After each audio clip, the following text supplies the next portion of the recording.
부동산 규제의 영향으로 주택담보대출 받기는 어려워졌지만 대출 수요가 신용대출로 옮겨가며 마이너스 통장 사용은 급증한 걸로 나타났습니다.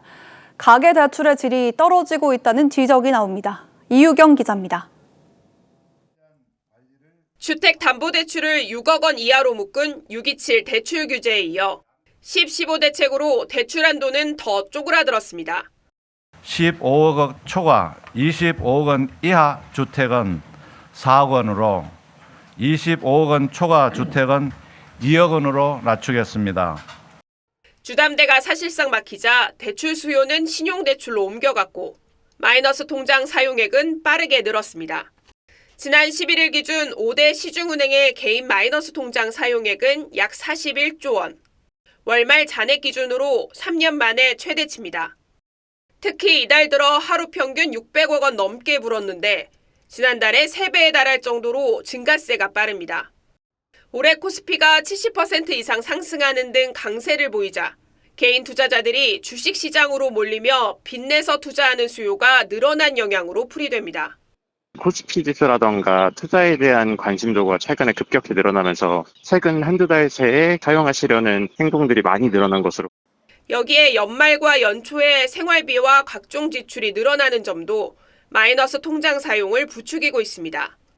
씀씀이가 아무래도 좀 늘어나는 부분이 있습니다. 가족 행사 관련해서도 그런 것들이 있고요. 현금이 급하게 필요한 경우에 활용했다가.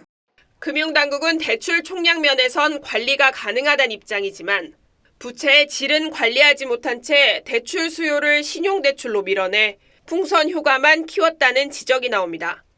TV조선 이유경입니다. 정부가 집값을 잡겠다며 강남 3구와 용산구에 적용되던 초강력 규제를 서울 전역으로 확대한 지 2달이 됐습니다. 규제 여파로 비강남권 거래는 얼어붙었는데 강남 집값은 오히려 들썩이고 있다고 합니다. 왜 그런지 윤서하 기자가 취재했습니다.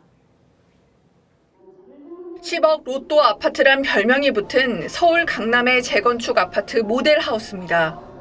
견본 주택 관람을 예약하는 것부터가 전쟁입니다. 대치하고 가깝고 합분지이다 보니까 둘러보러 오는 것도 경쟁이 매우 치열한 것 같습니다. 마지막 남은 딱 한 타임. 국민 평형인 84제곱미터는 27억 원에 달하는 분양가 대부분을 현금 조달해야 하지만 매매 문의가 끊이지 않습니다. 통장에 목돈이 있는 사람만 강남권 사는 거예요. 돈을 버는 거예요. 시세 차익이 있으니까 다 10억 이상이거든. 서울 전역을 3중 규제로 묶은 11호 대책 이후 가격 오름세가 잠잠해진 다른 지역과 달리 강남 3구는 여전히 고공행진 중입니다. 지난달 송파구의 전용 84제곱미터 아파트 입주권은 신고가인 40억 원에 팔렸고 강남구 청담동 아파트는 올해 거래된 아파트 중 최고액을 달성했습니다. 거래 열기도 뜨겁습니다. 대책 발표 이후 서울 대다수 지역 매매량이 절반 이하로 떨어질 동안 강남 3구와 한강벨트 거래량은 오히려 70% 가까이 늘었습니다. 앞으로 공급 절벽이 심해질 거란 불안 속에 막차를 타겠다는 심리가 강해진 겁니다. 규제의 역설이라고 그래서 오히려 정부의 과도한 대출 규제 등 이런 규제 조치가 강남권 현금 부자들에게는 통하지가 않고 규제를 할수록 커지는 부동산 양극화에 서민들의 박탈감만 깊어지고 있습니다. TV조선 윤서입니다.